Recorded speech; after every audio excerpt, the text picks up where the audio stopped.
ବିରିୟାନୀ ତ ସବକୁ ଭଲ ଲାଗ୍ସି, କିନ୍ତୁ ଘରେ ବନେଇକିରି ବିରିୟାନୀ ଖାଇବାଟା ଦମ୍ ବିରିୟାନୀ ଖାଇବାର ଗୋଟେ ମଜା ଗୋଟେ ଅଲଗା। ସେଥିଲାଗି ଆମେ ଏଇଟା ଆଜି ଚିନ୍ତା କଲୁ। ଚିକେନ୍ ମୁଇଁ ଧରି ଆଇଲି, ଧରି ଆନିକିରି ତାର ମ୍ୟାରିନେଟ୍ କରବାର୍ ଲାଗି ତାର ସବୁ ମସଲା ଯାହା ଯାହା ମସଲା ଦେବାର କଥା ସବୁ ଦେଇ ଧୁଆକିରି କଞ୍ଚାଟା ଛେଚା ଜିନିଷ ଟିକେ ଦେଲେ ବେଶୀ ଭଲ ଲାଗ୍ସି ବୋଲି ଛେଚା ଟିକେ ଦେଇକିରି ଦହି ଦୁଆ ଦେଇକି ତାକେ ଭଲସେ ମ୍ୟାରିନେଟ୍ ଟିକେ କରବାକେ ପଡ଼ଲେ ମାନେ ଟିକେ ଭଲସେ ମ୍ୟାରିନେଟ୍ କରିବାକୁ ପଡ଼ୁଛି ମାନେ ବହୁତ ଟାଇମ୍ ତକ୍ ବୋଲେ ଭଲ ଫ୍ଲେଭର୍ ଟିକେ ଆଇସିଥାଏ କରିକି ରଖିଦେଲୁ ତାକେ।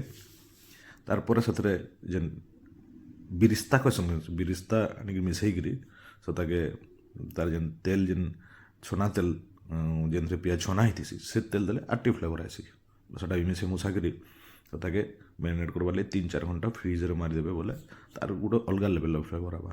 ସବୁ ମ୍ୟାରିନେଟ୍ କରିକି ମୁଁ ନିଜେ ନ କରସି କାଁ ଲାଗି ଭଲ ଲାଗ୍ସି ରଖିଦେଲୁ।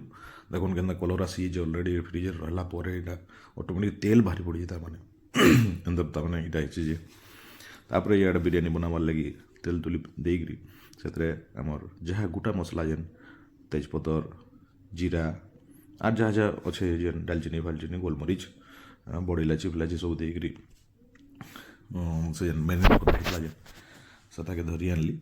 ଆଉ ଟିକେ ଗରମ ହେଇସାରିଲା ପରେ ତେଲ ତୁଲି ସବୁ ଟିକେ ଗରମ ହେଇଗଲା ପରେ ସେଥିରେ ଡାଇରେକ୍ଟ କାଣା କରାହେଲା ସେ ଯେନ୍ ଆମର୍ ରଖା ହେଇଥିଲା ଯେନ୍ ମ୍ୟାରିନେଟ୍ କରବାର୍ ଲାଗି ସେଟାକେ ଦେଇଦେଲି। ଅଲରେଡ଼ି ତ ହେନ୍ତି ତେଲ ତୁଲା ବାହାରିକି ଥିଲା ପୁରା ମସ୍ତ ହେଇକି ଥିଲା ମ୍ୟାରିନେଟ୍ ପୁରା ତ ଫ୍ଲେଭର୍ ବିରିୟାନୀନୁ ହେବାର ଆଗରୁ ପଲେଇ ଆସିଥିଲାନ। ବହୁତ ଲୋକ କହିଲେ ବିରିୟାନୀ ଟିକେ ଖାଇବା ଦେખાବ ବୋଲିକିରି ବୋଲେ ହେଥିଲାଗି ଟିକେ ଦେଖାସି ମୁଇଲି।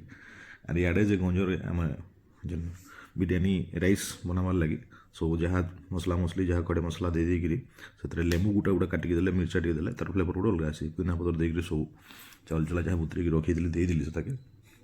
କିଛି ଟାଇମ୍ ପରେ ଆକ୍ଚୁଆଲି କାଣା କି ଯେଉଁ ଲୋକ ଖାଇବାର ଥିଲା ବୋଲିକିରି ମାନେ ଟିକେ ଅଧିକା କରି ବନାବାର ଥିଲା ବୋଲେ ହେଥିଲାଗି ଟିକେ ଗୋଟେ ଜାଗାରେ ତ ଜାଗା ନେବେ ବୋଲିକିରି ଗୋଟେ ବଡ଼ ପୁଞ୍ଜାଟାକୁ ବସେଇଦେଲୁ।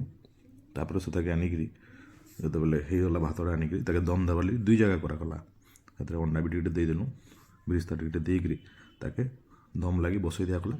ଆର୍ ଆମର ତ ହେନ୍ତେ ଦମ୍ ନାଇଁ ମିଲେ ଯେ ଉପରୁ ନିଆଁ ବାଜବା ତଲୁ ନିଆଁ ବାଜବା ବୋଲେ ସବୁ ଦେଇ ସାରିଲା ପରେ କାଁ କଲୁ ଆମେ ଲେୟାରିଂ କରି ସାରିଲା ପରେ ସେଟାକେ ଗୋଟେ ନୂଆ ଷ୍ଟାଇଲ୍ରେ ଦମ୍ ଦିଆଗଲା।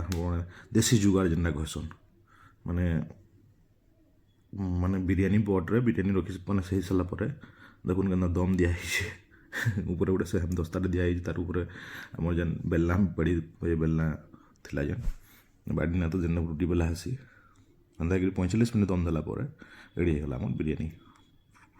ଆର୍ ମତେ ଟିକେ କାଣା ଝରା ବିରିୟାନୀ ଭଲ୍ ଲାଗ୍ସି ମାନେ ଝାରି ହଉଥିବା ବେଶୀ ମସଲା ମସଲା ନାଇଁ ସେ ଲାଗି ମୁଁ ଉପରୁ ନେଇକିରି ଆରାମସେ ଖାଇବାର୍ ଲାଗି ସମସ୍ତେ ରେଡ଼ି ହେଇଗଲେ। ଗରମ ଗରମ ଦମ୍ ଦେଲା ପରେ 15 ମିନିଟ୍ ରଖିଦେବେ ବୋଲେ ତାର ଫ୍ଲେଭର୍ଟା ରହିକି ରହିବା ସେ ଭିତରେ ସବୁ ପୁରା ସଫ୍ଟ ସଫ୍ଟ ଲାଗୁଥିବା ଚିକେନ୍ ବି ପୁରା ହିଟ୍ ଯାଉଥିବା ଯେନ୍ତା ସବୁ ରେଡ଼ି ହେଇଗଲେ ଖାଇବାର୍ ଲାଗି।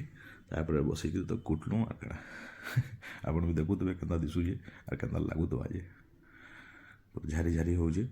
ଗୋଟେ ଗୋଟେ ଅଣ୍ଡା ଯେ ଖାଇବାର କଥା 2-2ଟା ବି ଅଣ୍ଡା ଖାଇଲେ ଲୋକ